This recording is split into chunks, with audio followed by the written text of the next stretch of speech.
Commencing transmission. Engaging scramblers. Proxy chain initialized. And now, live from his hidden base at the Earth's core, the future ruler of Earth, Doomcock.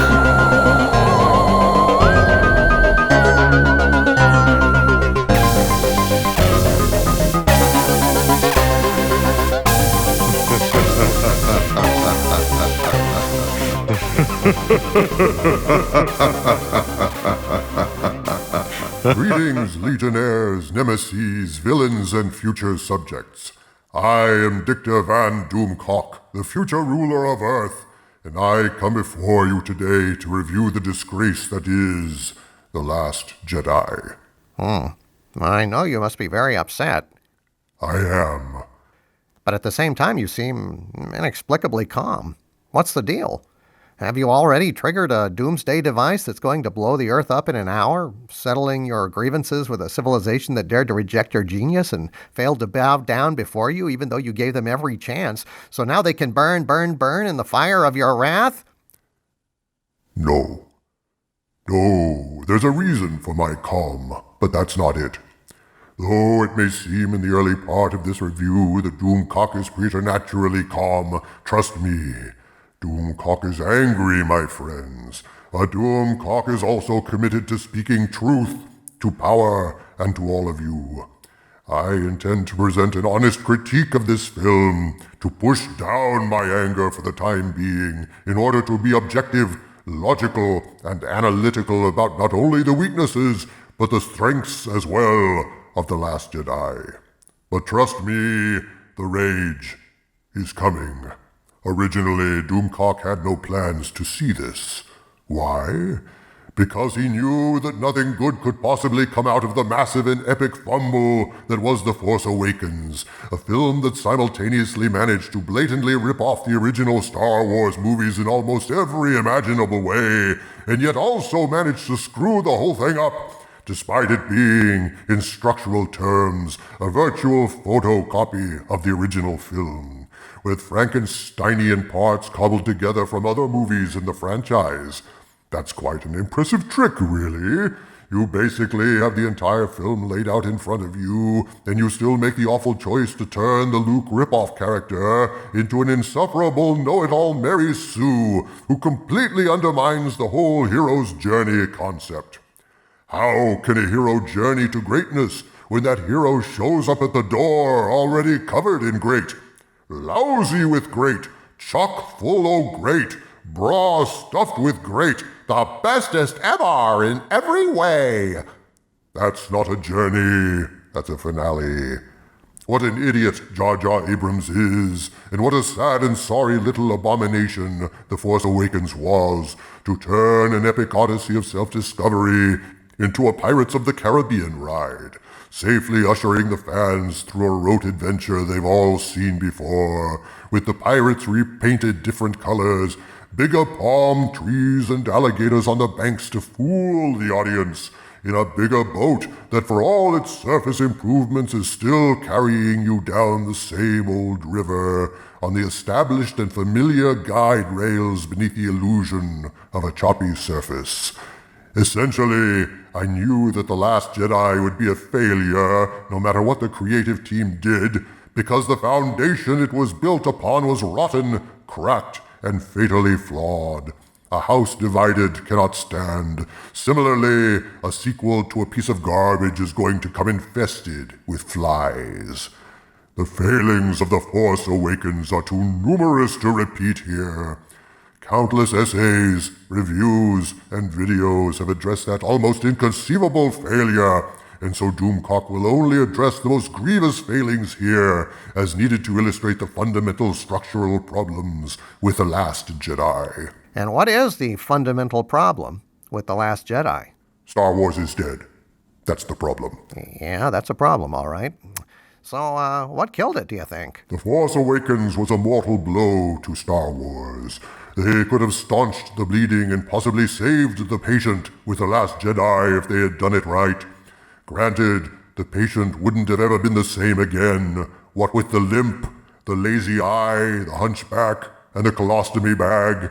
Star Wars has a poop bag? Had a poop bag. A big fat one, Harvey Cthulhu. A fat colostomy bag named Luke Skywalker. As idiotically filled with plot holes, recycled ideas, and shallow cardboard characters as it was, the way The Force Awakens treated Luke Skywalker was the one thing that made TFA not worth a squirt of piss. And as The Last Jedi began, it limped in with that colostomy bag being dragged along behind it. You see, the botched operation had been done by Dr. Abrams, who removed something deep in the guts of Star Wars that the good doctor deemed unnecessary. What was it he removed? I think it was integrity, some vital but subtle organ that held everything together in the franchise for 40 years. But since Dr. Jar Jar Abrams could never see anything that was more than skin deep, he figured anything that wasn't on the surface was optional. So he gutted the patient, sewed it up, gave it a new coat of paint and some lens flares, and called it good.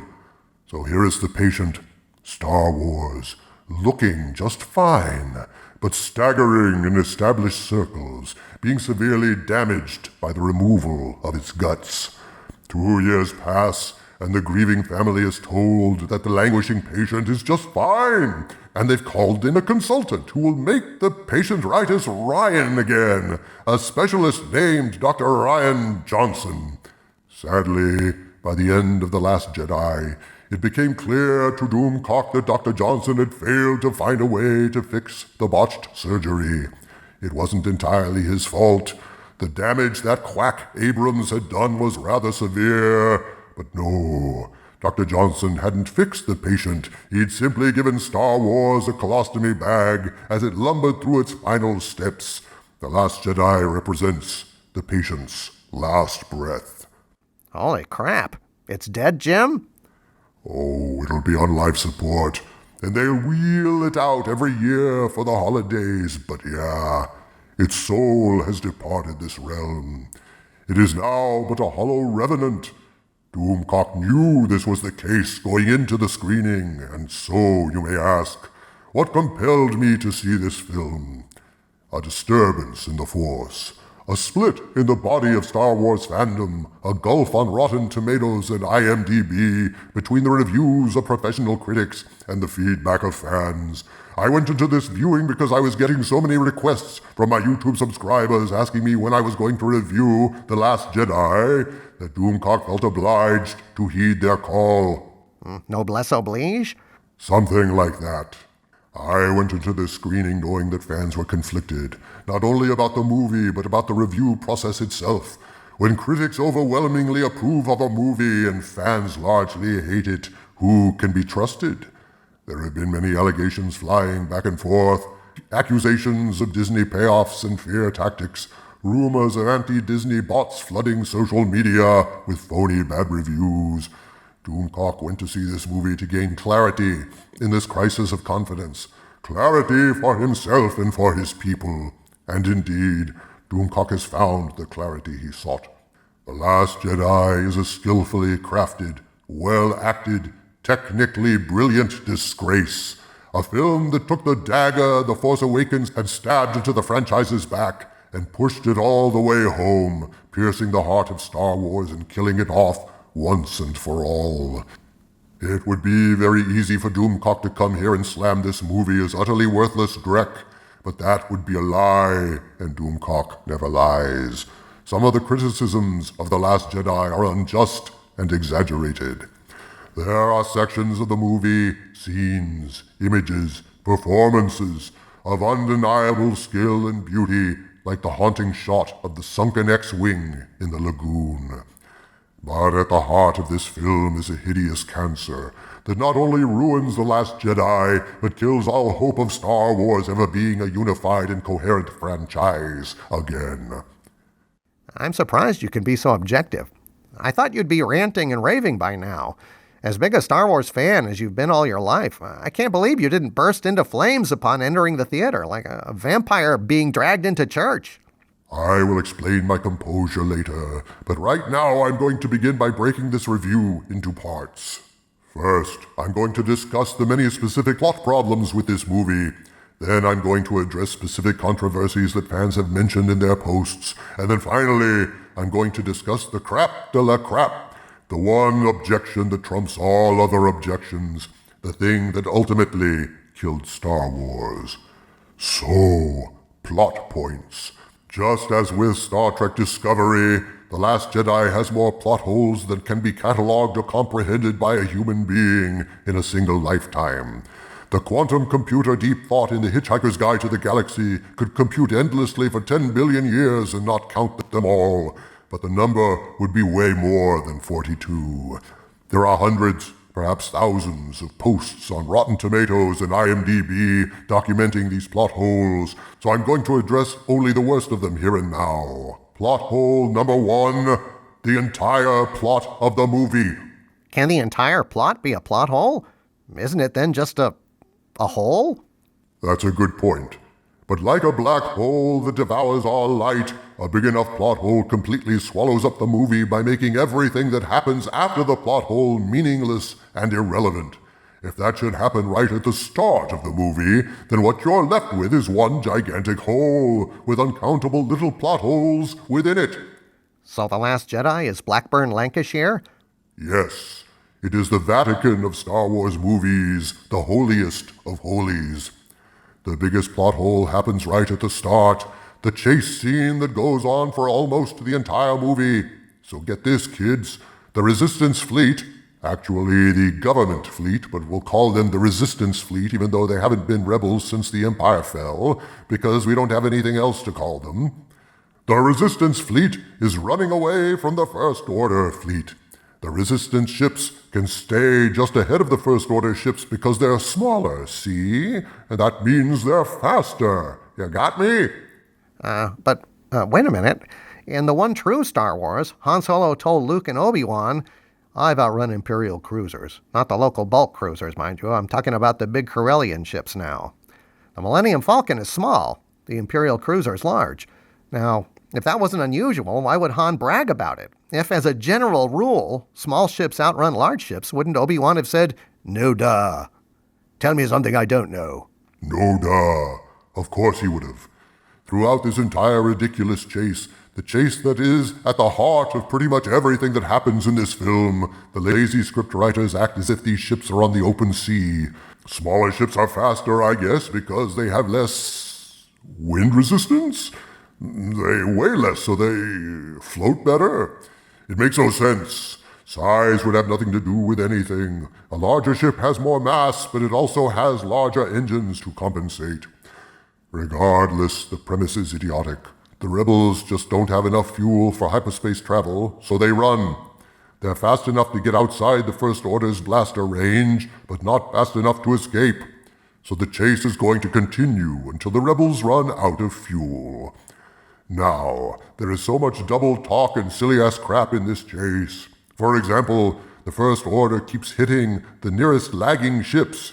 You can see the explosions detonating against the Resistance shields, but these blasts are, quote, too weak at that range, end quote, to do damage. Say what? Then why are they continually firing anyway? Are you trying to say that blasts that are hitting those shields are having zero effect? That they have no cumulative effect on those shields that are being bombarded for hours? And what's all this crap about range? These are not cannonballs that lose momentum and get dragged down into the briny depths by gravity, har.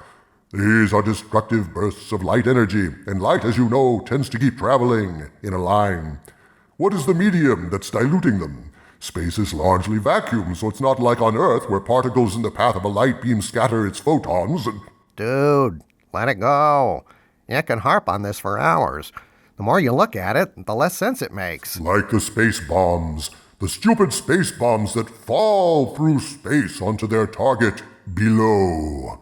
Are the idiot writers unaware that there's no gravity in space? Released bombs would drift, not fall. But you're right, Harvey Cthulhu. Let's cut to the chase. Haha, very funny. The big problem is this. Even accepting that the moronic conditions of this chase make some kind of sense, here's the crippling problem that turns the entire movie into one big plot hole. This chase only works if the ships involved in it are the only ships left in both fleets. In other words, it only works if the entire Resistance fleet is being chased by the entire First Order fleet. Why? One of the criticisms leveled against this movie is, why doesn't the First Order fleet do a short hyperspace jump ahead of the rebels, land in front of them, and intercept them that way? This is not a valid option. If you look at the distance between them, it is ridiculously slight. There isn't really much of a gap at all. So if the First Order did execute a hyperspace jump, flick the switch on and off even briefly, at 186,000 miles a second, they'd actually put way more distance between themselves and the Resistance fleet than they started with. You travel at light speed for 0.25 seconds, boom! You've jumped ahead of them all right, over 40,000 miles ahead of them. Not very helpful. Not helpful at all. So that criticism is invalid. However, there's a far better option available to the First Order. If the ships following the rebels are not the only First Order ships left, well, fuck-a-doodle-doo! How's about they radio for help and have more of their ships join the pursuit, jumping in front of the rebels? They do that. Now they've got ships in front of them, ships behind them. Hell, put out another couple of calls and you can have ships closing in on their sides in a pincher movement.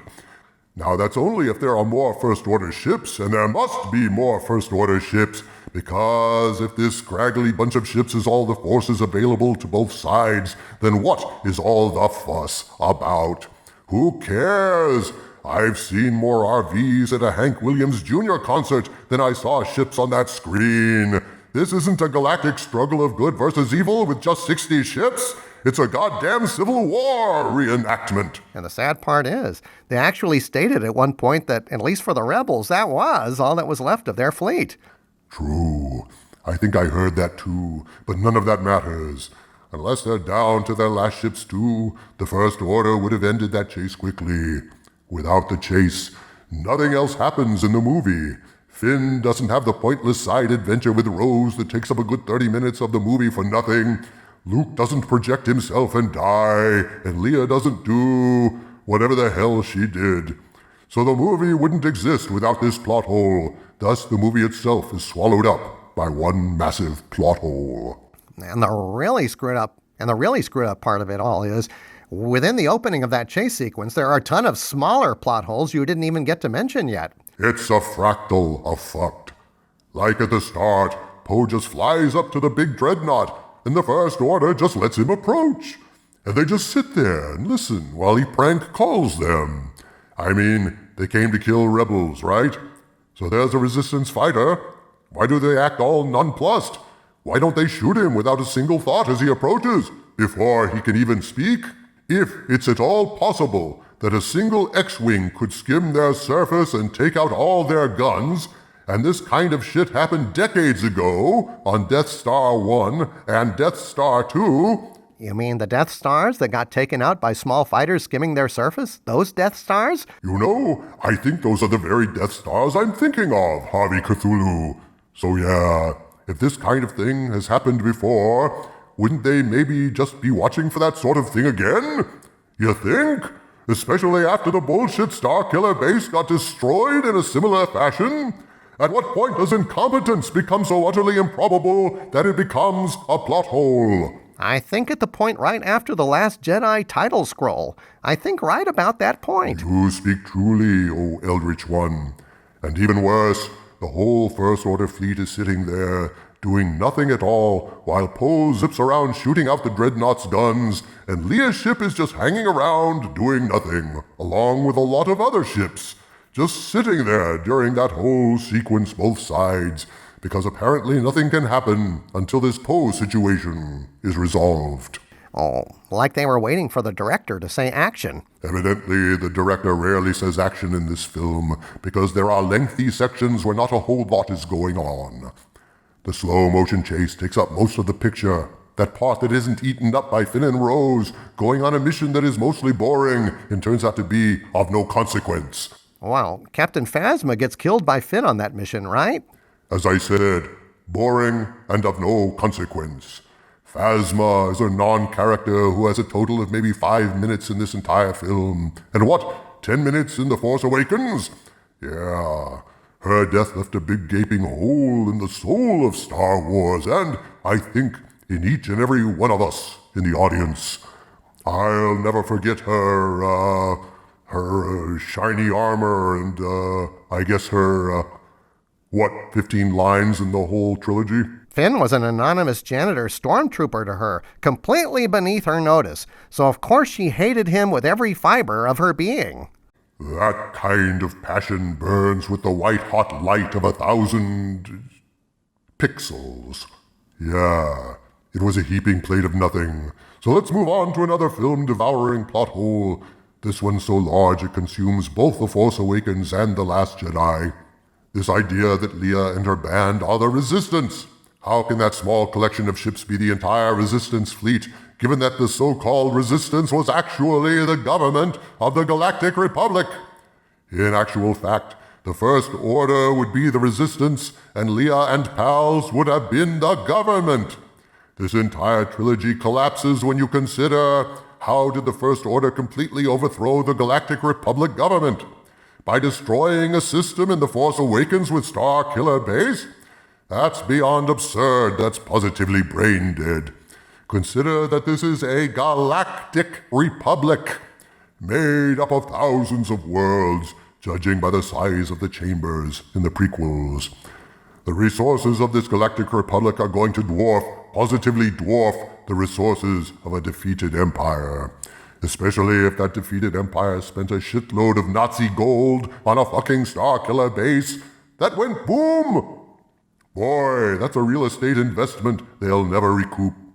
So somehow we're supposed to believe that this First Order somehow not only scraped up enough cash to build a gigantic planet-sized Starkiller base in secret, but that destroying the New Republic's home system and then getting their base blown up is going to turn the tables on the Galactic Republic government to such an extent that now the government is running away and calling itself the Resistance? Do you see how demented this idea is?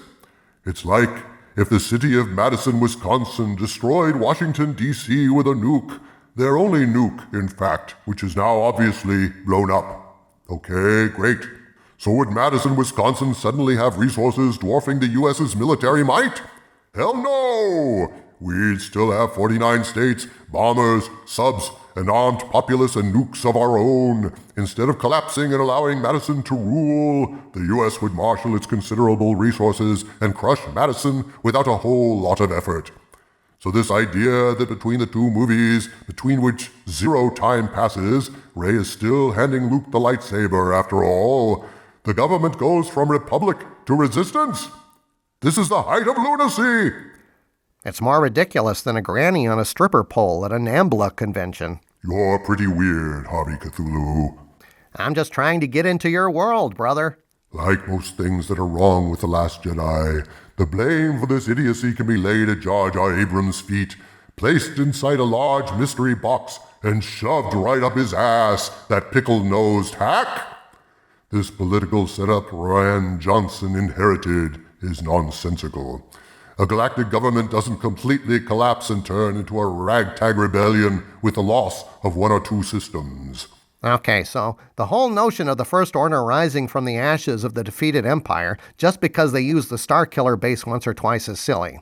What other plot points have you got? Super Space Leia with Kung Force grip. Early in the movie, Leia gets blown out into space during an attack. You may not know this, Harvey, but 9 out of 10 doctors agree getting blown out into space is bad for your health. I did not know that. Wild, crazy stuff. Yes. So Leia passes out, as one is wont to do without air and without a spacesuit. And then somehow, while floating unconscious, she raises her arm and uses the Force to pull herself back into the ship, where she is rescued. Sure she did. Wink, wink. Yeah, she used the Force despite not being trained as a Jedi, not being conscious, and not being Mikey Spock, who is well known for traveling through space with the Force. Maybe Leia had some mushrooms in her pocket, a few spores stashed in her bra, or maybe she was a Vulcan all along and can use the Force as good as anyone on Star Trek Discovery. It's possible. Used to be you had to train a long time to use the Force, but now, hey, Rey is using the Force like a master. Leia can do her one better and use it while unconscious. Apparently in Star Wars, training is now optional. And this movie just adds on new Force powers whenever it's convenient for the plot. Kylo and Rey communicate across light years using the Force like Mikey Spock. Snoke can read people's minds like a phone psychic. Leia can use the Force while completely unconscious like hell she can. And Luke can now teleport himself physically across light years to kiss Leia on the head, hand her hands dice that he treasured so much we never saw them before, and do battle with the First Order and Kylo Ben. Wait a minute. I thought Luke was just projecting his image to help the rebels, not his actual body. Well, he did touch Leia, kiss her on the forehead, and hand her the dice. But the dice later vanished into thin air. Ah, but they were there in her hands for a while, Harvey. Then why didn't the massive walker attack on him phase him at all? He would have been blasted to hell if he was actually there. Ah, but if he wasn't there, then why did he brush stuff off his shoulder after they attacked him? 'Cause that would be an unspeakably stupid attempt at humor if he wasn't actually there, Harvey. Oh, shit. So he wasn't there? Oh, he was there all right. Until he wasn't. Mysterious are the ways of the Force these days. But all its secrets can be yours for just $9.95. Come on down to Walt Disney's used Force lot. Never used the Force before? Think Obi-Wan Kenobi is something you eat with sushi? Want to use a Force power that doesn't exist? No problem. We don't care. Buy your ticket, watch an introductory video where a fake Luke Skywalker refuses to talk about the Force for 15 minutes and boom, you're using the Force like a master. It worked for me. Me too. It's logical. So what are you waiting for? Don't like how the Force actually works? Wish the Force could make you fly and do your laundry? We'll make it do anything you want. It slices, it dices, it gets riders out of corners they've written themselves into. Act now and we'll throw in at no extra charge a boring sequence with Finn and Rose that will make time pass so slowly you'll feel immortal. Eternal life for just $9.95. Act now, even though Disney has an unlimited supply of bullshit. Jeez, I'm surprised you're still with us, Dictor. How did your head not explode like a Christmas ham stuffed with firecrackers, Coke cans, and Pop Rocks? How? Because Star Trek Discovery made me strong. Star Trek Discovery is a goddamned unholy disgrace and an abomination beyond all imagining. Everything about it is repugnant and moronic. The Last Jedi is an insult to all Star Wars fans that seals the fate of the entire franchise. But Star Trek Discovery is an insult not merely to Star Trek fans or even to humanity, but to the very notion of rational thought, yea, even unto cognition itself. If the universe is comprised of one unified consciousness, as some believe, then Star Trek Discovery is the first genuine sign of cosmic Alzheimer's. Doomcock has survived, thus far, 7 doses of Star Trek Discovery. I thought that The Last Jedi would wound me deeply, but compared to Star Trek Discovery, it barely touched me. So, you're more a Star Trek fan than a Star Wars fan? Not at all. It's a combination of things. I saw that Star Wars was clearly dead immediately after The Force Awakens. I've had 2 years to live with that death, and I've moved through all the stages of grieving already. The Last Jedi is simply sitting by the bedside, watching the corpse cool. But how can you say so definitely that Star Wars is dead? What about standalone movies? What about... Doomcock will make his meaning clear in a moment, Harvey Cthulhu. While the plot holes of The Last Jedi are limitless, just like Star Trek Discoveries are, I want to mention just a few more, like Luke Skywalker's map. This is a plot hole in The Force Awakens so simple and so nonsensical, it negates the plots of both movies. Literally nothing in any of these movies would happen without the map revealing Luke Skywalker's hidden location, but the unanswerable question is, if Luke went to all this trouble to hide from the world, why did he leave a map behind? It's impossible to explain. Luke fails with Kylo, who destroys his Jedi Academy, and Luke runs away to a remote island on a remote planet, wishing to disappear. So why does he leave a map behind? If there's no map, there's no Rey, and without Rey, there is no The Force Awakens or The Last Jedi. So Rey and everything else that happens in these movies with these characters interacting is a lie, a fiction. It never happened because it couldn't happen because it makes no sense. When you open up Jar Jar Abrams' mystery boxes, you find they always contain the same thing: bullshit or nothing. Plot holes, lens flares, ripped off ideas, and flat out lies. Whole movies built around illogical bits of nonsense that collapse upon logical examination. Like, why does Admiral Laura Dern stay behind as the last person on the abandoned Resistance ship? She says someone has to stay at the steering wheel, but the ship is flying in a straight line, and it's running out of fuel, so there's not going to be much maneuvering. She's a valuable Resistance figure, second in command to Leia, one of the last leaders they've got. So why does she sacrifice herself to pilot a ship that's already flying in a straight line? Why? So at the end of the movie, when things get really bad for the Resistance, she can save the day by flying through the First Order fleet at hyperspeed, which is a convenient lie, since there's no logical reason why she'd be there in the first place, except that the writers needed her there to execute a desperate save she has no idea she's going to need to make at the point in the story where she stays behind to steer the ship on the straight course it's already traveling on. Spaceships aren't like cars, kids. An object traveling in a straight line keeps traveling in a straight line in space because there's no friction to slow it down. So there's no reason the second highest ranking officer in the Resistance would need to stay on board to steer a ship already going in the way it's supposed to go. One of my legionnaires of Doomcock, 8M Poliros, put it a clever way in his Hitler Reacts to The Last Jedi video. In The Last Jedi, all of the mystery boxes were opened, and all of them were empty. Who are Rey's parents? Nobody important, just some drunks. Why can Rey use the Force like a Jedi Master without ever training a day in her life? No reason, she's just a Mary Sue. How come Rey can fly the Millennium Falcon without ever piloting a ship before? Same answer. How come after Han died, Leia hugged Rey and not Chewie? Same answer. Plus, it's because the writers have their heads up their asses. Did Luke have some secret plan to defeat the First Order? Is that why he went to the island? Nope, he was just running away. Is Snoke someone really interesting, like a Palpatine or a Darth Plagueis? Nope, he's dead, so all the build-up and speculation about Snoke was for nothing. Now the ultimate evil in Star Wars is a guy with a weak chin and a big nose that pitches hissy fits. Who are the Knights of Ren?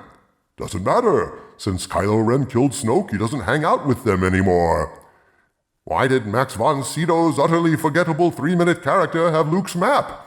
And why did the Yoda ripoff lady have Luke's lightsaber? Because it was convenient for the script, and there really isn't any backstory about that. For further information on dropped plot threads and empty mystery boxes, see Lost. Or don't, unless you enjoy being conned by writers who have no real story behind their scripts. Bad Robot and Jar Jar Abrams are experts at playing the long con on audiences, posing questions he has no answers for, then drawing out the suspense for years, hoping the audience will forget the questions by the time the end rolls around. Alias fell apart at the end, as did Lost, as does Star Wars. His mystery boxes are simply containers for broken promises. So, not a lot of answers in The Last Jedi then? Actually, by the end of the movie, we know everything we really need to know. Star Wars is dead, and now we come to the ultimate answer, the precise reason why The Last Jedi is abhorrent to every thinking Star Wars fan. Disney is deliberately destroying parts of Star Wars lore by shitting on all the original characters and throwing them away like they were garbage. In this movie, Kylo Ren says to Rey, "Let the past die. Kill it if you have to. That's the only way to become what you were meant to be." Rian Johnson is being honest here, at least. That's what corporations like Disney and CBS want to do. You see, your past experiences, your treasured memories, are inconvenient for their profits. Your vision of their intellectual properties is in opposition to their continued quarterly earnings. And so, they're going to destroy your memories in order to overwrite them with new ones that they can sell you. And if you cooperate with them by going to theaters and letting them dump their revisionist garbage into your minds, you are a junkie of sorts, robbing your own home and pawning your memories in search of a new high, sacrificing your pop culture dreams on the altar of corporate profits. In my review of The Last Jedi trailer, I discussed how shabbily the original trilogy characters have been treated by Disney, wasted in the new films with casual cruelty and veiled contempt. Without exception, all the surviving original characters, Han, Leia, Luke, Chewie, R2, and C-3PO, have been belittled and diminished in significance in order to make the shallow new characters seem greater in stature and more important by comparison. Disney realizes that the days of cashing in on the original characters are almost done. The actors are aging, some are dead, and so the clock is ticking. Now Disney could give each of these characters an epic swan song, could let them die meaningful deaths, make heroic sacrifices, and write fantastic endings to their stories in keeping with their status as legends. But no, Disney has decided that's not good enough. No, you see, the problem with the new characters is their soulless marketing skews rather than actual characters. They are shallow types rather than realistically defined fictional people. For example, what can you say about Rey other than she's good at everything? She's a Mary Sue, a type, a placeholder for the traditional Disney princess, except she has a lightsaber rather than a magic wand.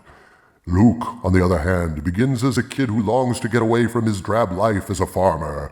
Over the course of the films, we share actual personal tragedies and triumphs with him, not simply physical victories, but trials and triumphs of the soul. We see him in his personal moments, yearning as the twin sons of Tatooine set.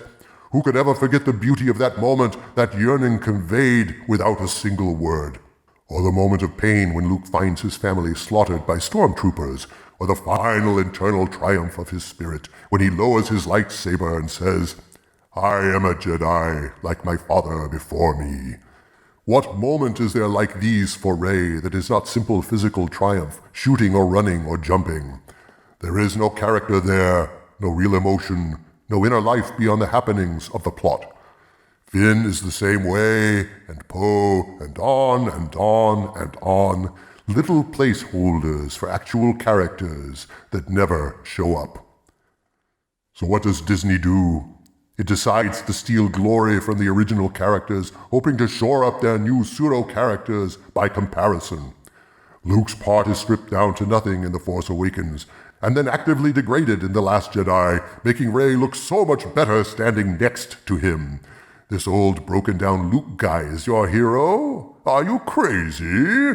Look at our newer social justice warrior model, who is better than Luke at everything right off the bat.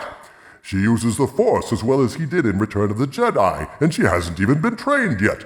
In the same way, Maz is older and wiser than her counterpart Yoda. The Starkiller base is bigger and more powerful than the Death Star. Kylo's lightsaber has 3 blades. Snoke is more powerful than Palpatine or Vader. Get the picture? That's why Leia hugs Rey at the end of The Force Awakens when Han dies. Not Chewie, who is Han's family and who Leia has known for 30 years. The one who loved Han the most of all doesn't get Leia's hug because Rey was so much more important than Chewie. See, that's the shit the cretins at Disney want you to gobble down. Gobble down that shit and go back to the trough for more, little piggies. Want more The Force Awakens? You got it, bitches. Wolf down some of this The Last Jedi shit. And here we go at last. Buckle up, kids. The ride's about to get bumpy. Shut up, Harvey. Doomcock is making a point here. The forecast is rage with intermittent outbreaks of fury. God damn it, fun time is over. Now we get out the butcher knives. Doomcock tries to be objective, but how can I contain my wrath when Disney is pissing in our faces and calling it complimentary lemonade? Look at how they treated Chewie in The Last Jedi. Chewie has pretty much nothing to do. Think about this. You'd think his reunion with Luke would be a big deal, right? A huge emotional deal. This is Luke's ally and partner from the most important chapter of his life, one of his oldest friends. And how does that reunion go? Completely blown off. Luke just looks at him a moment, puzzled, with no emotion. and then he asks, "Where's Han?" We don't even see Luke react to Han's death. They cut away, and when we next see Luke, he's doing something else. It's beyond disgusting.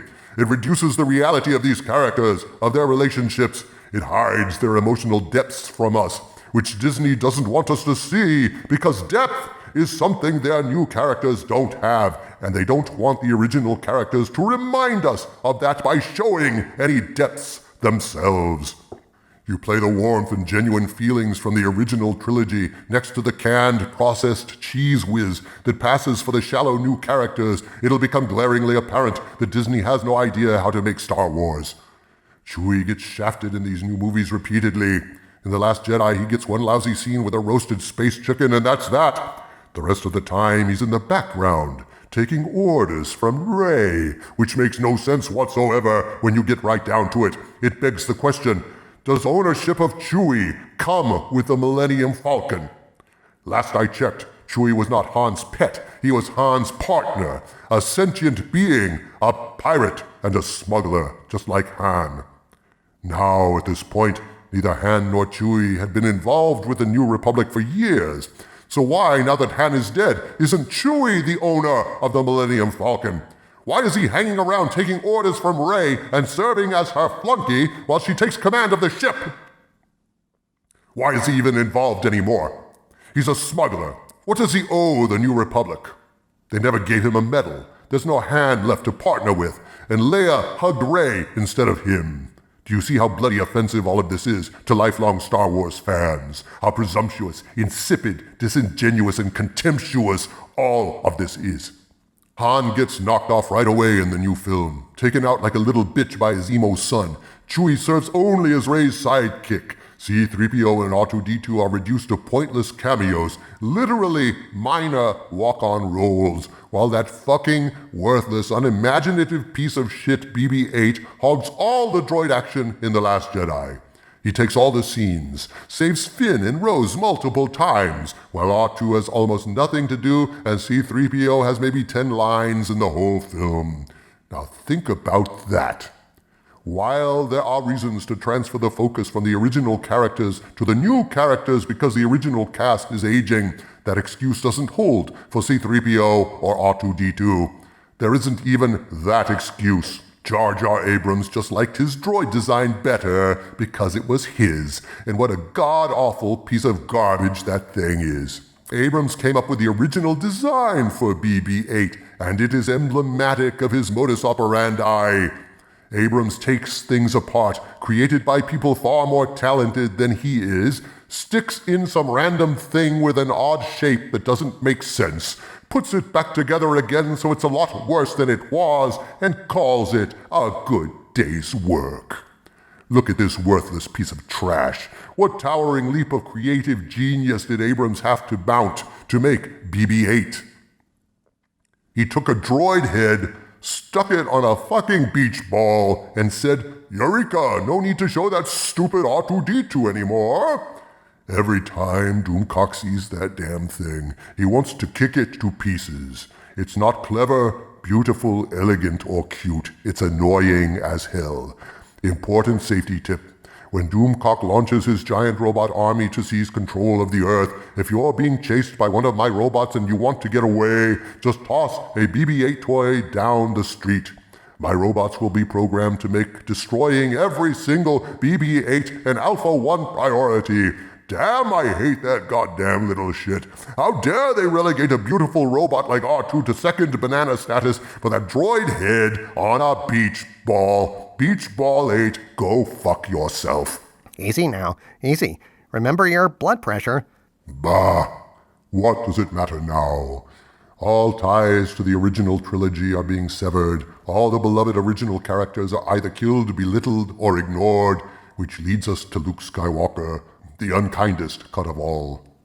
I think one reason the critics disagree with the fans about The Last Jedi is they're simply judging this film as a standalone thing without considering what this film does to Star Wars as a whole.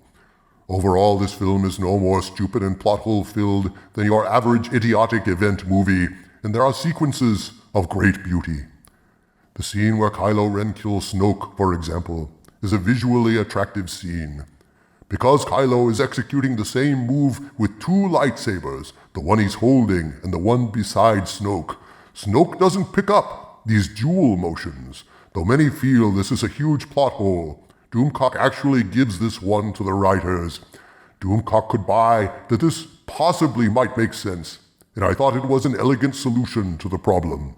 You can enjoy the scene for itself, but only when you don't think how this scene ruins the franchise. Snoke was given a big build-up, so having him die like this, leaving the emo Vader wannabe as the trilogy's biggest villain, is a fumble of colossal proportions. But within the film, this is actually one of the few interesting sequences, so it's easy to see how a critic could be taken in by the scene, not caring how it cripples the trilogy as a whole. They're not reviewing the trilogy, only the movie at hand. Fans, on the other hand, see all too well that this sequence represents yet another empty mystery box, another disappointment, another unfulfilled promise, another con job by a hack. Similarly, it's hard to keep in mind what an abomination this film is while watching Mark Hamill. His performance here is a great work of art, perhaps the single greatest performance in the history of Star Wars. Hamill brings an intensity to this role. Though he clearly hates what the writers have done to Luke, Hamill brings an incredible honesty to a character that is fundamentally dishonest, truthfully inhabiting a character that is nothing but a lie. The character Abrams and Johnson have brought to this new trilogy is not Luke Skywalker. It is played by Hamill and looks like Luke, but there is no way the hero at the end of Return of the Jedi would become the cowardly deserter at the start of The Last Jedi. Luke was a character who grappled with the Force and with himself, his own dark side that was tempted by the Emperor in the same way that Vader was tempted and eventually seduced. But Luke triumphed over that temptation, turning away from the dark side once and for all, even if it cost him his life, proclaiming himself to be a Jedi. That was Luke Skywalker, not this bitter hermit who abandoned his family, his friends, and his legacy to run away from trouble and hide in seclusion, allowing the dark side to take over the galaxy.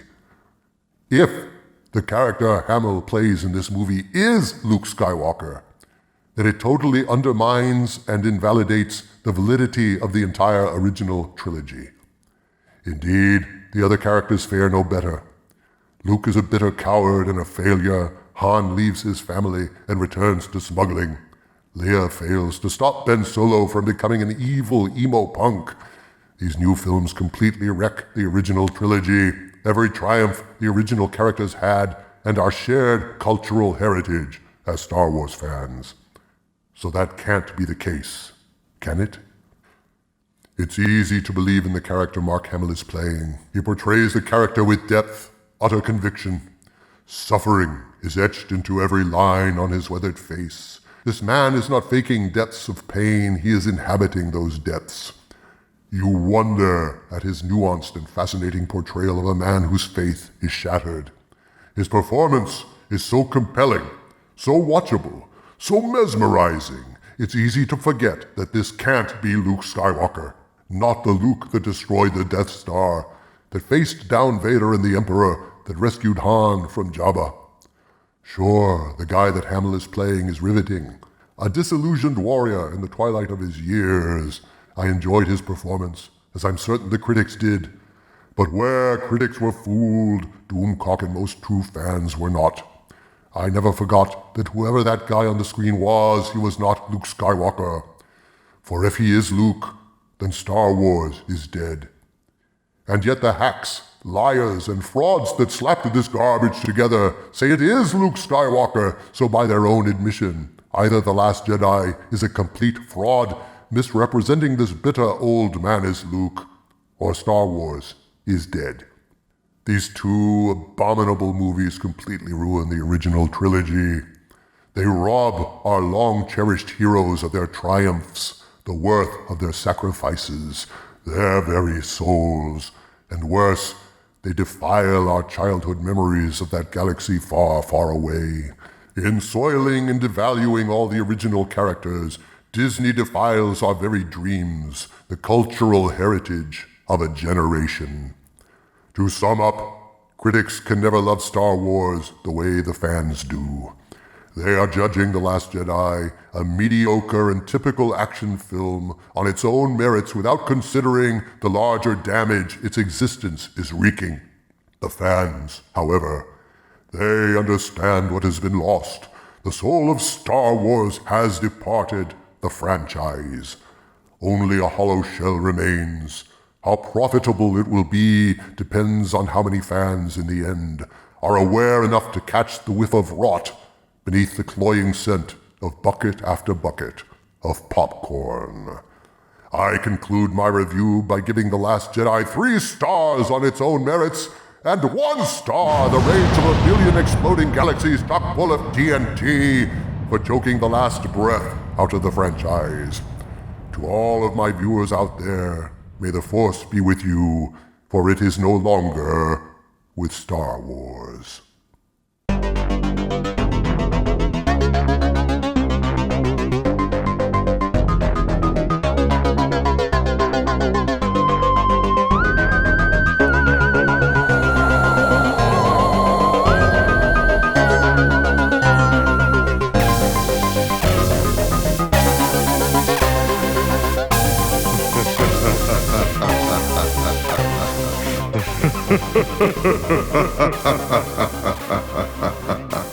Ha ha ha ha ha.